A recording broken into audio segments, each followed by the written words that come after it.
اعوذ باللہ من الشیطان الرجیم بسم اللہ الرحمن الرحیم سبحان اللہ والحمد للہ ولا الہ الا اللہ واللہ اکبر ولا حول ولا قوۃ الا باللہ العلی العظیم اللہم صلی علی سیدنا محمد وعلی آل سیدنا محمد وبارک وسلم وصلی علی جمیع الانبیاء والمرسلین۔ السلام علیکم ورحمۃ اللہ وبرکاتہ۔ شرح صحیح بخاری کتاب الہبہ، اور ایک بہت امپورٹنٹ چیز ہے یہ ہبہ کے اوپر گواہ کرنا، ٹھیک ہے، الاشہاد فی الہبہ۔ ہبہ کے مسائل ہمارے سوسائٹی میں عام ہیں، تو اس لحاظ سے دیکھا جائے تو یہ بہت امپورٹنٹ چیپٹر ہے، ٹھیک ہے۔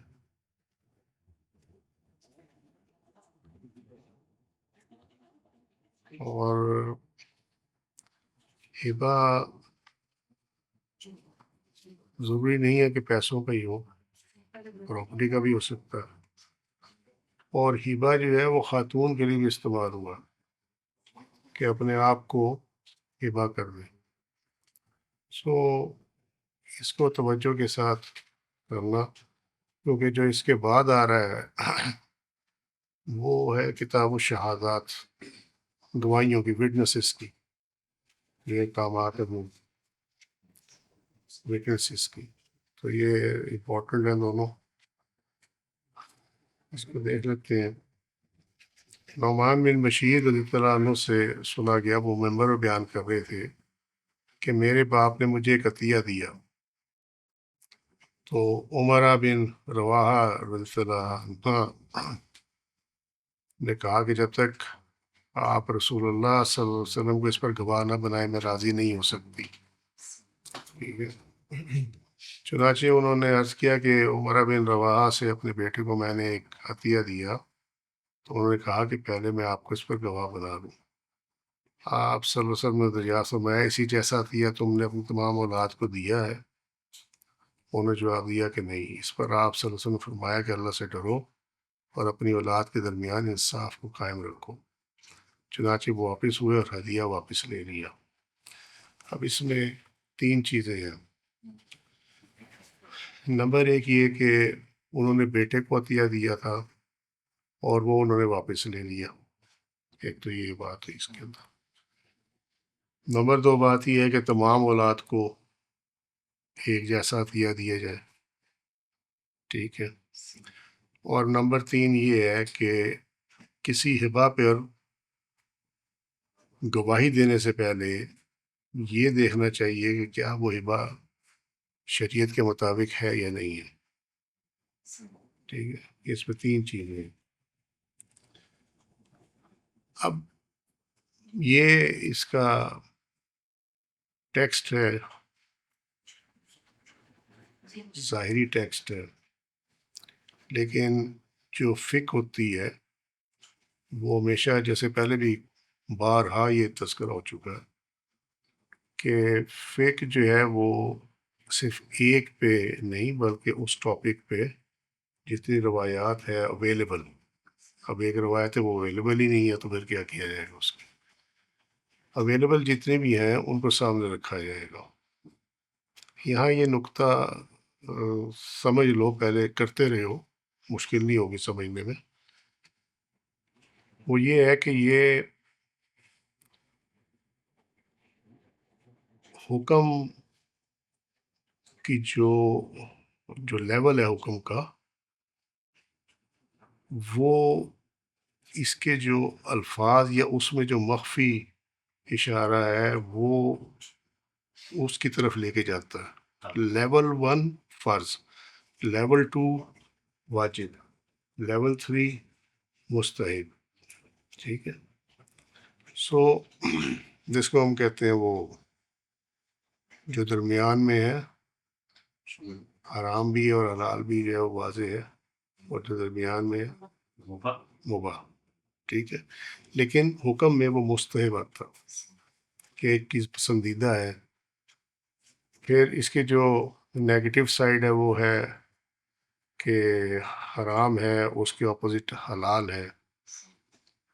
اسی طریقے سے جو مکروہ تحریمی ہے، اس کے اپوزٹ جو ہے وہ مکروہ تنزیہی ہے، ٹھیک ہے، وہ حلال کے قریب ہو جاتی ہے۔ تو یہ جتنے بھی حکم ہیں یہ کوئی یہ نہیں کہ کسی کی اپنی مرضی سے کسی نے لگا دی، جو یہ نص ہوتی ہے نا، اس کو نص کہتے ہیں۔ یہ اوپر جو ہے یہ جو سارا جو ٹیکسٹ آ رہا ہے، ٹھیک ہے، جو بھی یہ بات چیت ہو رہی ہے نا، یہ سارا اس میں یہ اس کو نص کہتے ہیں، نص حدیث۔ یہ بتائے گی کہ اس پہ کون سے لیول کا حکم لگنا ہے، ٹھیک ہے۔ یہ تمہید اس لیے باندھی ہے کہ اس حدیث کے ساتھ یہی معاملہ ہے۔ اس میں دیکھنا یہ ہے کہ کیا واجب کیا گیا ہے اولاد کو برابر دینا یا یہ مستحب، ٹھیک ہے، اور کیا جو یہ بیٹے سے ہدیہ واپس لینا ہے یہ اس کی اجازت دے دی گئی ہے یا یہ اسپیشل سرکمسٹانسز میں ہے، ٹھیک ہے نا۔ یہ تمام معاملات اس میں دیکھنے والے ہیں، ٹھیک ہے۔ پھر یہ ہے کہ انصاف کو قائم کرنا، اب بندہ یہ سوچتا ہے کہ انصاف کو قائم کرنا تو اس کا تو حکم ہے، ٹھیک ہے نا۔ تو پھر لازمی بات ہے کہ وہ کہیں گے جی اس کو واجب کر دیا گیا کہ اولاد کے درمیان برابر کیا جائے۔ لیکن اگر یہ واجب ہوتا تو ہم نے پچھلے کچھ 2 درس پہلے جو شرح صحیح بخاری تھی اس میں دیکھا تھا کہ کئی سارے جو جید صحابہ ہیں انہوں نے اپنی ایک اولاد کو دیا، دوسری کو نہیں دیا، ٹھیک ہے۔ وہ ذکر تذکرہ ہوا تھا نا، یہاں پہ لکھا ہوا تھا وہ بھی۔ تو یہ تو نہیں ہو سکتا کہ صحابہ جو ہے وہ اس چیز کو نہ سمجھتے ہوں کہ یہ واجب ہے یا نہیں ہے، ٹھیک ہے نا۔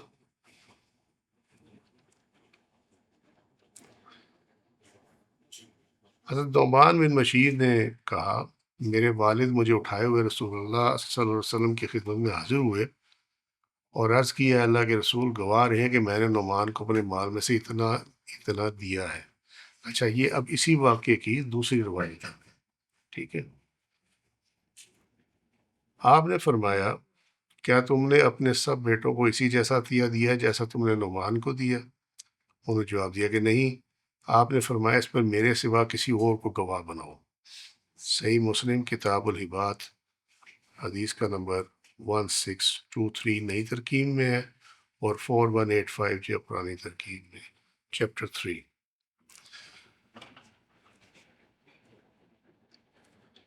اب اس عبارت سے کہ اس پر یہاں دیکھیں یہاں یہ ہے کہ اس پر آپ صلی اللہ علیہ وسلم نے فرمایا کہ اللہ سے ڈرو اور اپنی اولاد کے درمیان انصاف کو قائم کرو، ٹھیک ہے، یہ بات ہوگی۔ لیکن اسی واقعے کی جو دوسری روایت ہے اس میں یہ آ رہا ہے کہ اس پر میرے سوا کسی اور کو گواہ بناؤ، ٹھیک ہے۔ Now it is a common sense thing کہ اگر وہ ہبہ جائز ہی نہیں تھا تو پھر آپ صلی اللہ علیہ وسلم کبھی کسی اور کے لیے نہ کہتے کہ کسی اور کو گواہ بنا لیں، ٹھیک ہے۔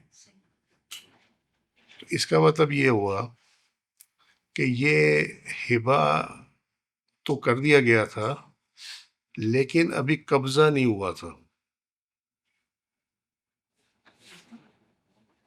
اور جہاں تک مجھے یاد پڑتا ہے، اللہ معاف کرے اگر میں غلط ہوں، تو یہ کوئی غلام تھا، ہو جائے گا کلیئر۔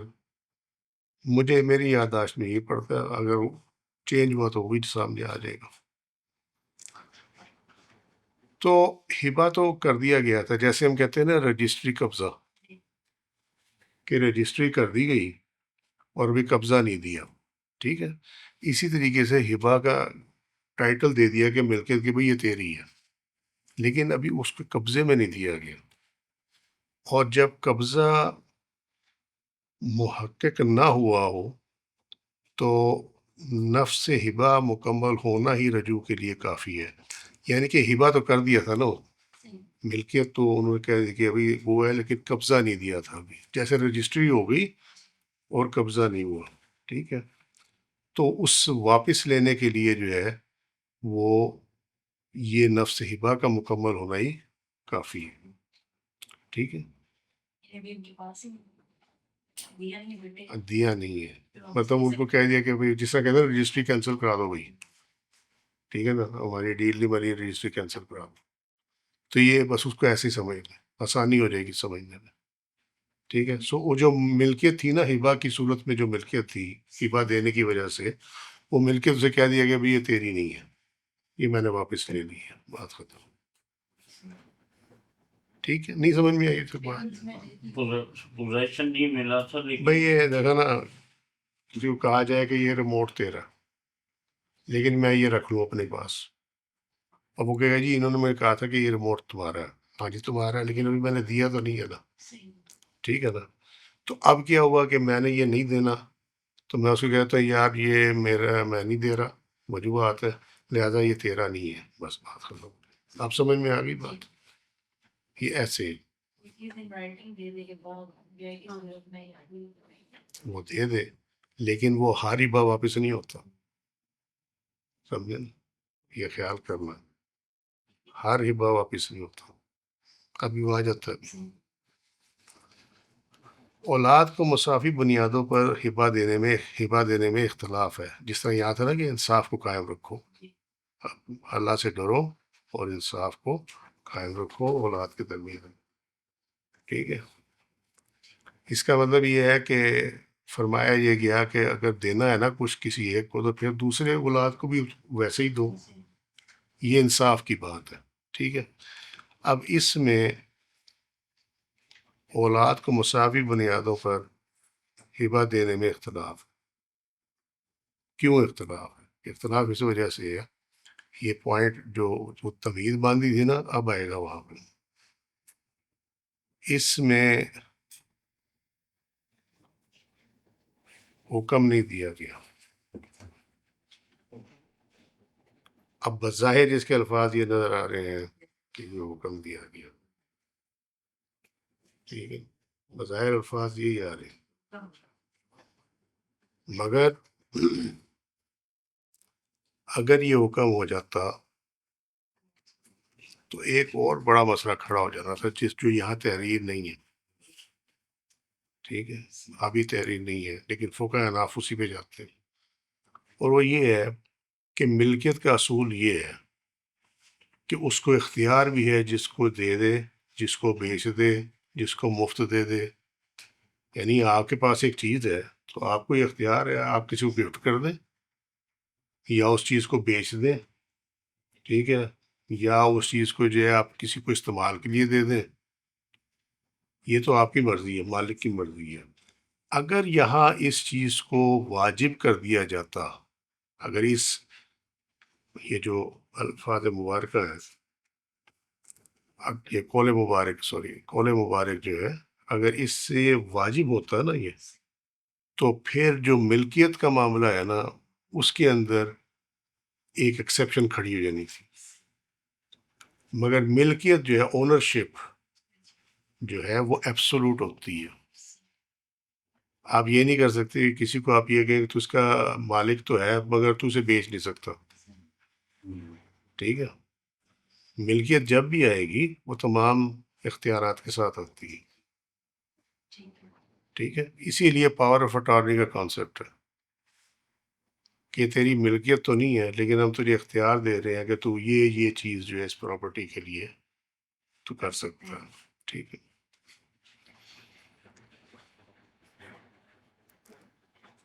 عطا اور تعاوض اس وجہ سے، چونکہ یہ واجب نہیں ہے، یہ حکم نہیں ہے. ٹھیک ہے. اس وجہ سے اس میں اختلاف ہے کہ کیا اولاد کو مساوی بنیادوں پہ دینا چاہیے جب بھی کوئی چیز دی جائے، یا کسی کو کم کسی کو زیادہ دیا جا سکتا. ٹھیک ہے. اگر یہ واجب ہوتا تو پھر یہ اختلاف ہی نہ ہوتا، پھر یہ ہوتا جی حکم آ گیا، بات ختم ہو گئی. ہاں. عطا اور تعاوض نے کہا کہ وراثت کے اصول کے مطابق زندگی میں لڑکے کو 2 حصے اور لڑکی کو 1 حصہ ہبا کرے. یہ عطا اور تعاوض نے کہا. انہوں نے کہا کہ تقسیم ہی کرنی ہے تو پھر وراثت کے اصول پہ کر دو. ٹھیک ہوگی بات.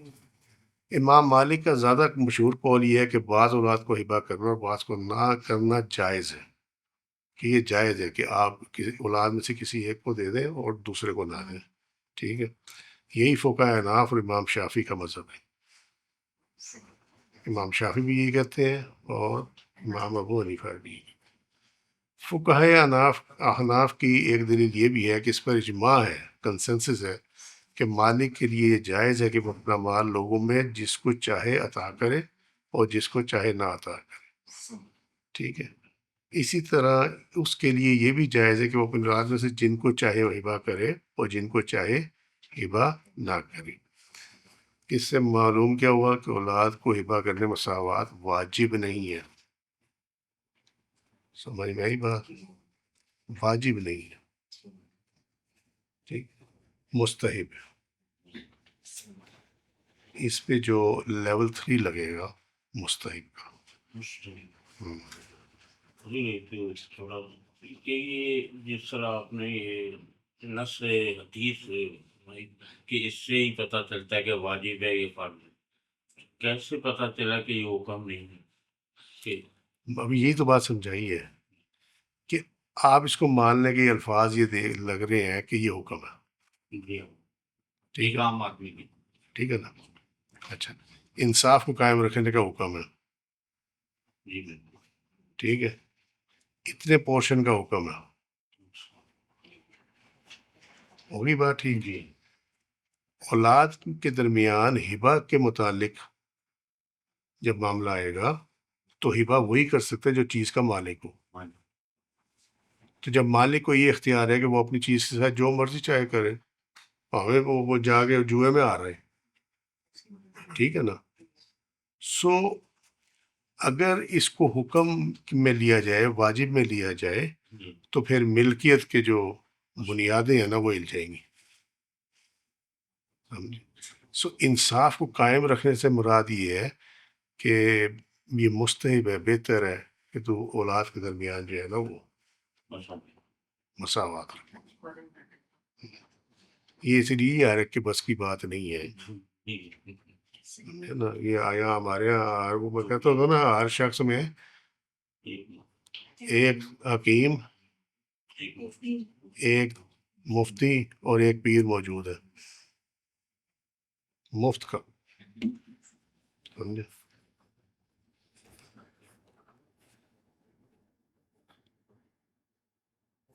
یہ سب وراثت کے ہوتے ہوئے اولاد کے درمیان جو ہبہ کا اصول ہے یہ تھوڑا سا اوور لیپ نہیں کر رہے. نہیں. چلو اچھا کیا کلیئر کلیئرٹی لے دی. وراثت تو اس کے مرنے کے بعد ہے. ٹھیک ہے نا. وارث جو ہے یعنی جس کی جائیداد ہے، جو مالک ہے چیزوں کا، جب فوت ہوگا تو اس کے بعد وراثت تقسیم ہوگی. زندگی میں وراثت تقسیم نہیں ہو سکتی. زندگی میں اگر وہ اپنی اولاد کو کچھ دینا چاہے بغیر کسی قیمت کے، ایسے سمجھ لینا کہ اس سے اس کی پرائس لیے بغیر اس کو دینا چاہیے، یعنی گفٹ کرنا چاہے، تو وہی ہبہ کہلاتا. ٹھیک ہے. تو اس میں جو وراثت کی جو ہے وہ جو شرح ہے، ریشوز جو ہے یا شرح جو ہے وہ اپلائی نہیں کرتی، کیونکہ وہ وراثت ہی نہیں ہے. وراثت تو تب بنے گی جب وہ بندہ مالک مر جائے گا، اس کے بعد اس کی چیزیں ترکہ جو ہے جو بھی اس نے چھوڑا ہے پیچھے وہ وراثت میں آئے گا. تو زندگی میں تو وہ مالک ہے اور اس کا اختیار ہے کہ جیسے مرضی چاہے جس کو مرضی چاہے دے. اور ہبہ کی حد جو ہے 1/3 ہے. وصیت ہے ہبہ کی جو 1/3 تک کر سکتے ہیں یا سارا کر 100% کر سکتے ہیں. کوئی اس لمٹ نہیں.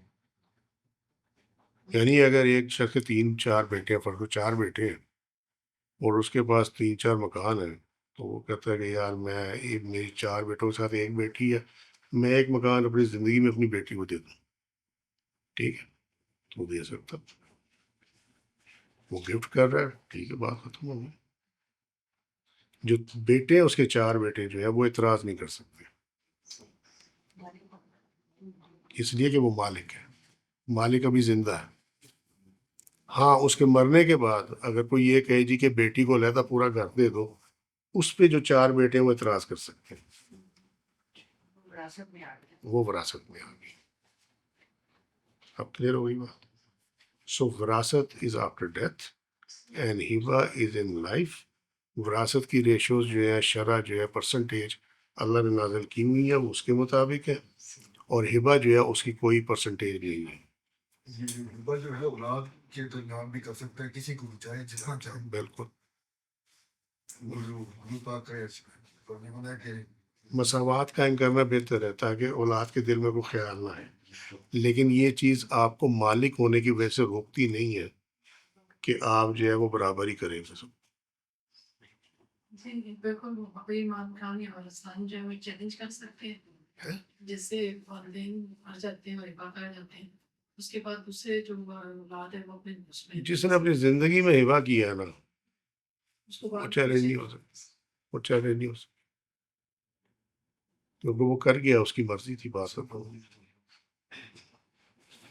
یہ تو ہمارے یہاں تو عجیب عجیب بنی ہوئی نا، تو اس وجہ سے ہم تو وہ کیا کہتے ہیں اخبل بادشاہی ہے.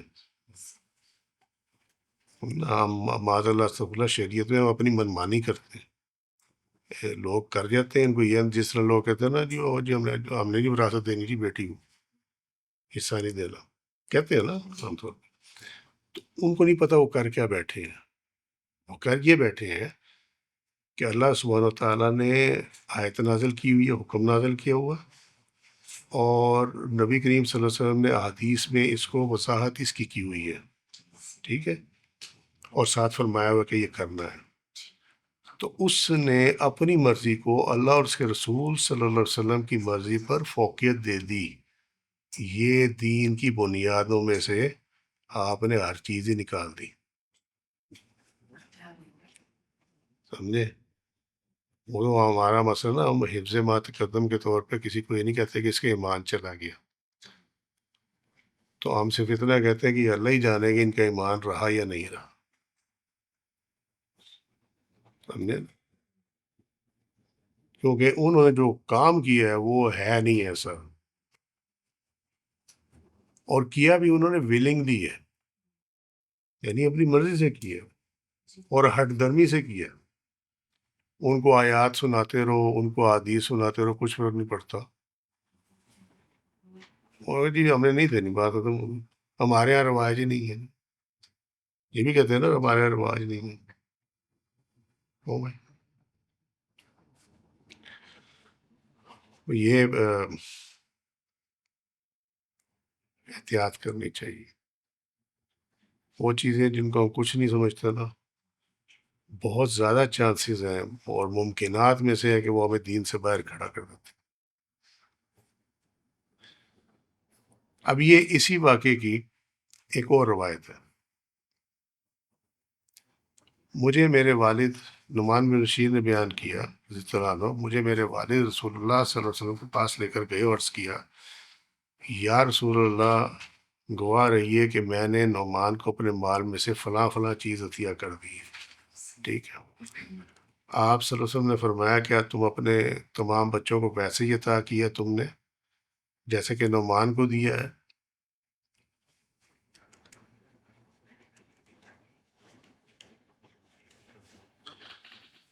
تو وہ کہتے ہیں میرے والد نے کہا کہ نہیں. آپ صلی اللہ علیہ وسلم فرمایا پھر اس پر کسی اور کو گواہ بنا لو. مزید فرمایا کیا تم اس سے خوش ہو کہ تمہاری ساری اولاد تمہاری خدمت کرنے میں مساوی ہو؟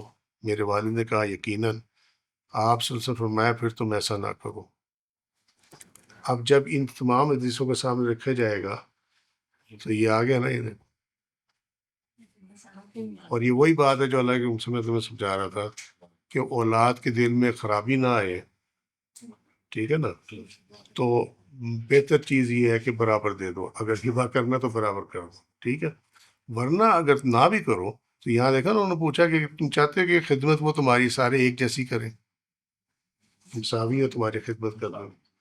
ٹھیک ہے. وہ کہا جی یقیناً. تو کہا پھر ان کو جو ہے نا یہ کرو کہ ساروں کو برابر دے دو. ٹھیک ہے.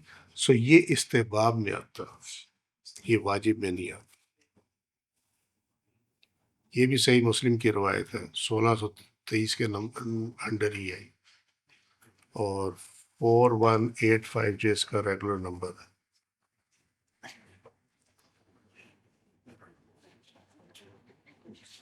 اچھا دوسری بات یہ ہے کہ اب اوپر آ جائیں اس میں،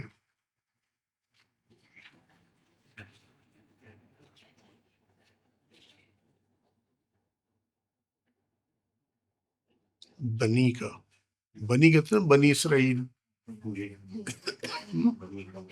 جی بنی قریش، تو یہ ہے بنی کا کہ اپنی اولاد کو. سو اولاد میں جو ہے وہ ساری لڑکیاں بھی آ جاتی ہیں اور لڑکے بھی آ جاتے ہیں، لہذا ہبہ میں یہ تفریق نہیں ہوگی جو وراثت میں ہے. سمجھ گئے بات؟ اس ورڈ کی وجہ سے یہ برابر آ گئے. بنی کا تمہاری اولاد، ٹھیک ہے. سو اولاد ہبہ میں اولاد برابر ہے، چاہے وہ لڑکی ہو چاہے وہ لڑکا ہو.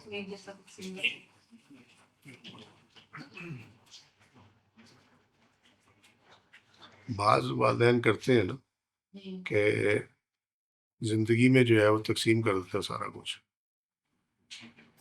تو اس میں وہ پھر لڑکے یہ نہیں کہہ سکتے کہ جی آپ نے جو ہے وہ لڑکی کو زیادہ دے دی ہے، ہماری بہن کو زیادہ دے دی ہے. وہ ہبہ ہوگا، وہ وراثت کی تقسیم نہیں ہوگی، وہ ہبہ ہوگا. ٹھیک ہے.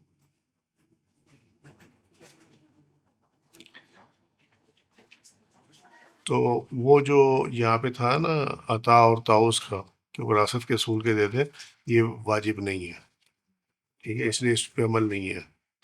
عمل جو ہے وہ ہمارا فقہ اناف کی اس پہ دلیل پہ ہے کہ بعض اولاد کو ہبہ کرنا اور بعض کو نہ کرنا جو ہے وہ جائز ہے، ہمارا اس پہ عمل ہے. ٹھیک ہے. اچھا جی، اولاد کے درمیان تالیف قلب رکھنی چاہیے تاکہ ان کے درمیان بغض نہ ہو. یہ ہم سب بھی کر بیٹھے ہیں، اس پر بنا پر والدین کی نافرمانی کرنے سے محفوظ رہیں. وہ کہتے ہیں جی مجھے کچھ سمجھے نہیں ہے تو پھر میرا تو باپ نہ ہوا، اسی کا باپ زیادہ ہوا. اس طرح کی باتیں ہوتی ہیں نا، تو اس چیز سے بچا جائے. جب باپ بچے کو ہدیہ کرے تو بچے کا اس ہدیہ پر قبضہ ہونا ضروری نہیں، بلکہ بچے کی طرف سے باپ کا قبضہ کر لینا ہی کافی ہے، وہ امانت میں چلا جاتا. تمہیں یاد ہے کہ جب یہ ہم زکوٰۃ کا پڑھ رہے تھے تو اس میں ایک آیا تھا کہ جی اگر نابالغ اولاد ہے، جی بچہ یا بچی ہے، اور اس کے نام پہ کوئی پلاٹ ہے یا اس کے نام پہ کوئی سونا پڑا ہوا ہے، ٹھیک ہے، تو کیا اس پہ زکوٰۃ لگے گی یا نہیں لگے گی؟ تو اس کا جواب یہ دیا گیا تھا کہ نہیں لگے گی اس پہ زکوٰۃ جب تک وہ بالغ نہ ہو جائے. ٹھیک ہے، کیونکہ نابالغ پہ شریعت کا اطلاق نہیں ہوتا. جو ائمہ ثلاثہ ہیں ان میں سے مجھے یاد پڑتا کہ امام احمد اور دوسروں نے کہا کہ نہیں اس پہ بھی لگے گی، سمجھے. لیکن اس پہ امام ابو حنیفہ کہتے ہیں کہ اس پہ نہیں لگے گی، اس لیے کہ اس پہ شریعت کا اطلاق نہیں ہے. جو نابالغ ہے بچے پہ شریعت کا اطلاق نہیں ہے، ٹھیک ہے. لیکن وہ کیا ہوتا ہے، وہ جو پلاٹ یا زیور ہے یا سونا ہے وہ والدین کے پاس ہی پڑا ہوتا. یہ وہی بات ہے کہ جو ہبہ کیا اگر اس نے اور وہ بچہ ہے، نعمان بن بشیر اس ٹائم بچے تھے، وہ گود میں اٹھا کر لے کے آئے نا والد ان کے، تو چونکہ وہ بالغ نہیں تھے تو لہٰذا جو عطیہ کیا گیا اس پہ بچے کا قبضہ ضروری نہیں تھا.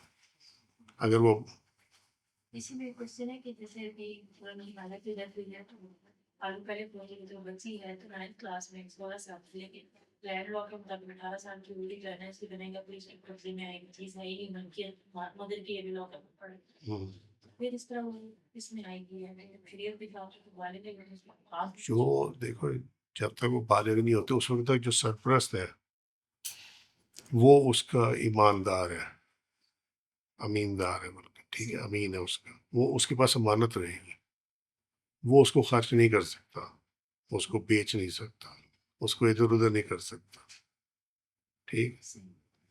سو اس میں یہ ہے. اور اگر وہ بچہ یا بچی جو ہے وہ یتیم ہے اور سرپرست جو ہے اس کا وہ ماں یا باپ میں سے کوئی نہیں ہے، چاچا ہے، ماموں ہے، کوئی ہے، اور اس کے پاس اپنے گزر اوقات کے لیے پیسہ نہیں ہے، تو پھر وہ جو اس کا جو یتیم کا مال ہے اس کے پاس، قرآن کی آیت ہے کہ اس میں سے وہ بقدر ضرورت جس سے اس کا روز مرے کی زندگی چلتی ہو. یہ نہیں کہ اس میں سے میں جو ہے ایئر ٹکٹ خرید لوں عمرے کا اور یہ کر لوں، نہیں، یہ نہیں. جو کھانا پینا کپڑا، ٹھیک ہے، وہ اس طرح کے جو اخراجات ہیں جن کے بغیر زندگی جو ہے وہ نہیں چلتی، وہ لے سکتے ہیں اس کے وجہ سے، ٹھیک ہے۔ اگر وہ خود امپلائڈ ہے یا اس کا اپنا بزنس وغیرہ ہے تو اس صورت میں اس کو الاؤ، وہ اپنا خرچہ خود کرے اور اس کا سرپرست رہے اور اس کی چیز کی حفاظت کرے۔ جب وہ دیکھے کہ اب یہ سمجھدار ہو گئی، ٹھیک ہے، تو اس ٹائم جو ہے اس کو اس کی امانت حوالے کر دے، بس۔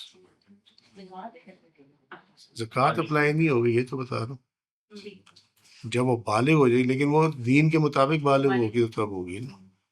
وہ یہ لینڈ لا کے مطابق نہیں کہ 18 کی ہوگی تو زکوٰۃ لگے گی، نہیں۔ جو یہاں جو شریعت میں دی گئی ہے نا اس کی ایج لمٹ، اس کے مطابق جو ہے۔ کسی ناجائز چیز پر گواہ بننا مکروہ ہے، اب یہ بھی دیکھو حکم ہے، مکروہ ہے، ٹھیک ہے۔ اب یہ کیوں ہے؟ کسی اور کو گواہ بنا لو، یہ حرام یا مکروہ تحریمی اس ٹائم ہوتا ہے جب آپ صلی اللہ علیہ وسلم یہ فرماتے ہیں کہ اس پہ کوئی گواہ نہیں بنے گا کیونکہ یہ ٹھیک نہیں ہے، یہ ہبہ ٹھیک نہیں ہوا، ٹھیک ہے۔ تو جو صحیح ہبہ نہ ہو اس کے اوپر جو ہے کوئی گواہ نہیں بنے گا۔ یہ حدیث میں آنے کی وجہ سے، حکم آنے کی وجہ سے یہ مکروہ تحریمی میں چلا جاتا۔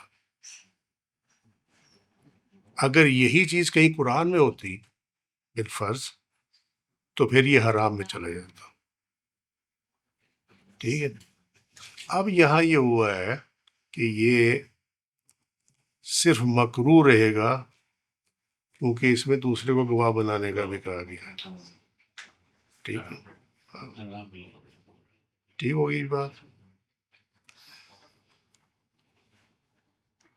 ہبہ پر گواہ بننا جائز ہے، واجب نہیں ہے، کیونکہ آپ نے انکار کر دیا، ٹھیک ہے نا۔ آپ نے کہا کسی اور کو بنا لو، اس کا مطلب یہ ہے کہ اگر آپ گواہی نہیں دینا چاہتے تو نہ دیں۔ تو یہ کسی پہ واجب نہیں ہے کہ تمہیں کو کہے ہوئے پہ گواہی دینے کے لیے تو تم نے لازمی دینی ہے، ٹھیک ہے۔ فتویٰ دینے والے کے لیے جائز ہے کہ وہ فتویٰ دینے سے پہلے وضاحت طلب کرے، جس طرح آپ سے تم نے پوچھا کیا تم نے ساری اولاد کو ویسے ہی دیا، ٹھیک ہے، اس کے بعد آپ نے اپنا فیصلہ دیا، ٹھیک ہے۔ اچھا جی، محبت دلی معاملہ ہے جس میں اختیار نہیں ہوتا، اس میں سے بعض بیوی اور بعض اولاد سے زیادہ محبت ہونا جائز ہے، کسی بچے سے زیادہ، یا اس کی ایک سے زیادہ بیوی ہے تو کسی ایک بیوی سے زیادہ محبت ہے، دوسرے سے کم محبت، ٹھیک ہے۔ ماں اولاد کے لیے ان کے باپ سے ہبہ کا سوال کر سکتی ہے، ماں یہ کہہ سکتی ہے کہ بھئی بچے کو یہ چیز دے دے، ٹھیک ہے۔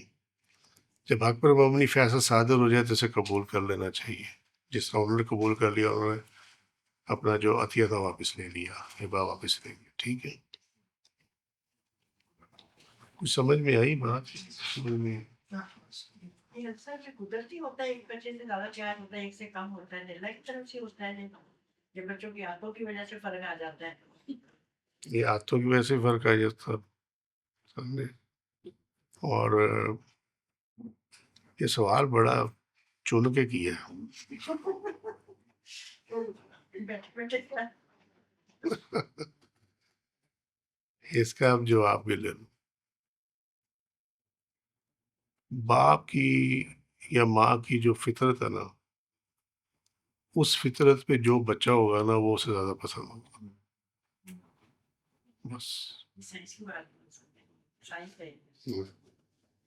سمجھے نا؟ تو وہ اس لیے کہتے ہیں کہ کبھی یہ 2-3 کام نہیں کبھی کرنے چاہیے۔ نمبر 1، بچے کو کہا اور میں نا تمہیں ابھی اب چپ کر رہا تو میں پھر تو باہر لے کے جاؤں گا، ٹھیک ہے۔ وہ چپ تو کر جائے لیکن آپ سے باہر نہ لے کے جائیں، یہاں سے وہ وعدہ خلافی سیکھے گا، ٹھیک ہے۔ دوسری بات یہ ہے کہ بچے کے سامنے کبھی جھوٹ نہ بولیں، یہ وہ آرام سے پکڑ لے گا بات۔ اسے پتہ ہے کہ اگر یہ غلط ہوتا تو میرا باپ نہ کرتا، کیونکہ اولاد کا ماڈل جو انیشل ماڈل ہوتا ہے وہ ماں باپ ہی ہوتے ہیں، باپ ہی ہوتے ہیں۔ کیا کہتے ہیں نا کہ گھر میں ہوگا باہر کو جا کے کہتے نہیں ہے، اور نمبر 3 بچے کے سامنے کبھی سگریٹ نہ پی. جو بری عادت ہے، مراد سگریٹ پینے سے ہے، بری عادت جو بھی ہے، وہ بچہ ہمیشہ ماں باپ سے سیکھتا ہے عام طور پہ. ہاں جس بچے نے باہر گلی محلے میں کھیلنا ہے وہ باہر سے سیکھ سکتا ہے، لیکن وہ بچے جو کہ باہر نہیں نکلتے، گھروں میں رہتے ہیں، وہ پھر بری بات جو ہے وہ اندر سے سیکھتے ہیں. یا جس طرح آج کے لیے گیجٹس ہیں، موبائل فون ہیں، ٹیبس ہیں، بچے وہ یوٹیوب پہ جو کچھ دیکھتے ہیں وہاں سے سیکھ لیتے ہیں. وہ ایک اور چیز ہے. تو ان چیزوں میں نا احتیاط کرنی چاہیے. ہمارا بھی ایسے چل رہا ہے، سچی جو بات ہے. کیونکہ آج کل نا ایک کام بڑا آسان ہے نا، ماؤں نے جب کام کرنا ہوتا ہے نا کچن میں اور بچہ تنگ کر رہا ہوتا ہے، اسے موبائل پکڑا دیتے ہیں. یہ عام ہے یہ چیز. بچہ پھر عادی ہو جاتا ہے اس کا. خاوند کا اپنی بیوی کو اور بیوی کا اپنے خاوند کو کچھ ہبا کر دینا. میاں بیوی ایک دوسرے کو ہبا کر سکتے ہیں، سوال یہ ہے. ٹھیک ہے، حکم یہ ہے کہ ایسا کرنا جائز ہے، لیکن میاں بیوی ایک دوسرے کو ہبا کر کے نا واپس نہیں لے سکتے. میں نے یہاں دیکھے ہوتے ہوئے، بیوی ذرا شک ہو گیا، فلانے میں نے چیز دی تھی وہ مجھے واپس کر دی. لیکن شریعت یہ کہتی ہے کہ میاں بیوی نے جو ایک دوسرے کو گفٹ کر دیا نا وہ واپس نہیں ہو سکتا. رشتہ ٹوٹتا ہے، وہ کہتے ہیں لو ہماری چیز لاؤ اور اپنی چیز لے جاؤ. ٹھیک ہے، ایسے کرتے ہیں. اور جہاں کہیں انمن ہو گئی، اچھا میں نے تجھے نا 5 دن پہلے یہ چیز دی تھی واپس پکڑا. اللہ اس نے ساری جگہ مشہور کر دی ہوتا ہے میکے میں ادھر ادھر کہ میرے خامد نے مجھے یہ چیز دی ہے. اب اس کی ہوتی ہے کہ میں جب جاؤں گی تو پہن کے جاؤں گی، یہ کیا پتا تھا بیچ میں یہ پھٹا پڑ جائے گا. سمجھے؟ اب وہ لے لے واپس تو وہ پھر کیا کرے گی بیچاری، ادھر سے بھی خراب ہوئی ادھر سے بھی خراب ہوئی. لہٰذا جب خامد تمہیں دیا کرے نا کوئی چیز، تو جب تک پکا نہ ہو جائے کام تب تک بتایا نہ کرو گے. جی تو بیوی نے ہبا کہاں سے کرنا؟ بیوی نے تمہاری جیب سے نکال کے تمہاری جیب میں ڈال دینا.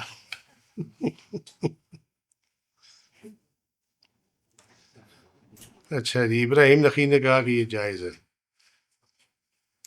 منصور نے روایت کیا کہ ابراہیم نے کہا جب بیوی خامد پہ یا وہ بیوی کو ہبا کرے تو یہ عطیہ دونوں کے لیے جائز ہے، یعنی میاں بیوی ایک دوسرے کو عطیہ دے سکتے ہیں. عمر بن عبدالعزیز نے کہا کہ دونوں اپنا ہبا واپس نہیں لے سکتے. ٹھیک ہے جی. اور امام طحاوی نے ابو عوانہ سے انہوں نے منصور کے طرف سے بیان کیا کہ ابراہیم نخعی نے کہا جب بیوی خاوند کو یا خاوند بیوی کو ہبا کرے تو یہ جائز ہے، ان میں سے کوئی بھی ہبا واپس نہیں لے سکتا. امام ابو حنیفہ نے حماد اپنے استاد کے ترک سے بیان کیا کہ ابراہیم نخعی نے کہا میاں بیوی بمنزلہ ذی رحم ہے، لہٰذا جب کوئی ان میں سے ایک دوسرے کو ہبا کرے تو اس سے رجوع نہیں کر سکتا. یہ عمدۃ القاری میں یہ روایات دی ہوئی ہیں کہ اس کے سامنے ڈیٹیل ہے.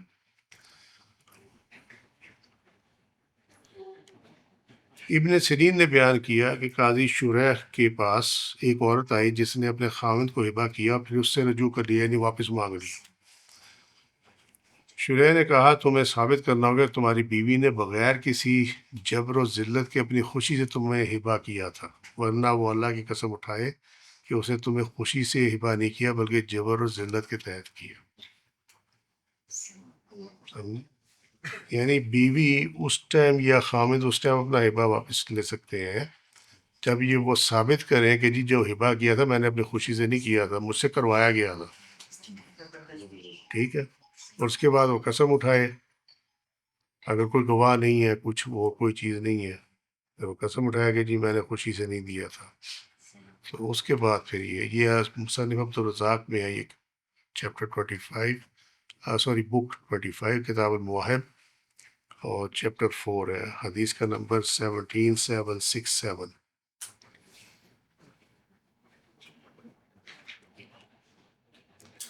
مرض کے دن عائشہ رضی اللہ عنہ کے گھر گزارنے کی اپنی دوسری بیویوں سے اجازت مانگی تھی نبی کریم صلی اللہ علیہ وسلم نے.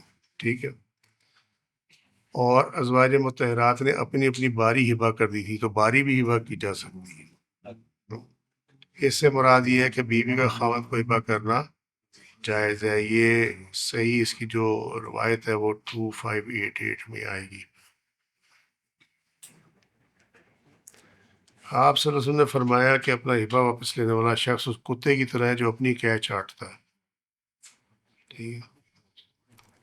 امام شافعی نے اس پر استدلال کیا ہے کہ کسی ہبہ کرنے والے کے لیے اپنے ہبہ سے رجوع کرنا جائز نہیں ہے سوا باپ کے جو بیٹے کو ہبہ کرتا ہے وہ جو پہلے تھا اس میں.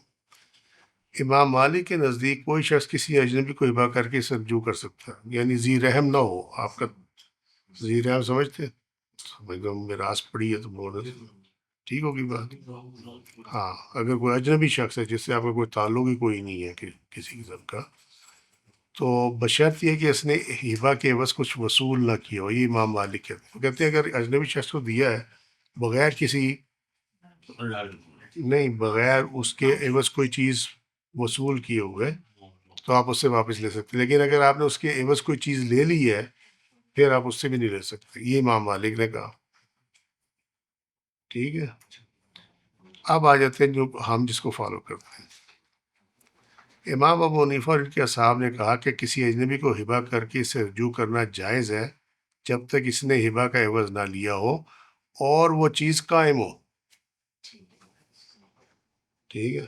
یہ ہے کہ وہ چیز جو ہے وہ ضائع نہ ہوئی ہو، ختم نہ ہو گئی ہو، استعمال ایسے نہ ہوئی ہو کہ استعمال کے بعد وہ چیز ختم ہو گئی ہو، ایسے نہ ہو، چیز موجود ہونی چاہیے. سو یہ حضرت عمر، حضرت علی، حضرت عبداللہ بن عمر، ابو ہریرہ، فضالہ بن عبید رضی اللہ عنہم سب سے یہی مروی ہے، اور تابعین کا بھی قول اکثر کا یہی ہے. اپنا ہبہ واپس لینے والا شخص کتے کی طرح جو اپنی قید چاٹتا ہے. یہ مثال جو ہے نا قباحت کی وجہ سے، یہ پہلے دن میں سمجھایا تھا کہ یہ قباحت کے لیے دی گئی ہے، اس کو ظاہر کرنے کے لیے. یہ ایسا نہیں ہے کہ وہ ایسا ہی ہوتا ہوگا. مطلب یہ ہے کہ جس طرح کبھی یہ چیز ہے آپ کو دیکھ کے جو ہے کراہت آتی ہے شدید قسم کی، ناپسندیدہ فعل ہے، تو اسی طرح جو ہے یہ شرن کبھی نہیں ہے بلکہ یہ قباحت، مروت اور اخلاق کے اعتبار سے ہے. یعنی پسند نہیں آتی یہ چیز، کیونکہ کتے کا فعل حلال اور حرام کے ساتھ متصف نہیں ہوتا. یعنی کتوں کے معاملات میں حرام اور حلال کوئی نہیں ہوتا. سمجھے؟ نعم الباری میں جلد 5 پہ صفحہ 374. اچھا جی، میرا خیال میں اب ٹائم ہو گیا، ٹھیک ہے. اس کو انشاءاللہ تعالیٰ پھر یہیں سے شروع کریں گے. اب یہ جاری ہے. ہمارے اللہ واللہ رسول والوں میں ثواب سبحانک اللہم وبحمدک اشہد ان لا الہ الا انت استغفرک واتوب الیک. عملت سوءا ظلمت نفسی فاغفر لی فإنه لا يغفر الذنوب إلا أنت. سبحان ربك رب العزة عما يصفون وسلام على المرسلين والحمد لله رب العالمين. السلام علیکم ورحمۃ اللہ وبرکاتہ.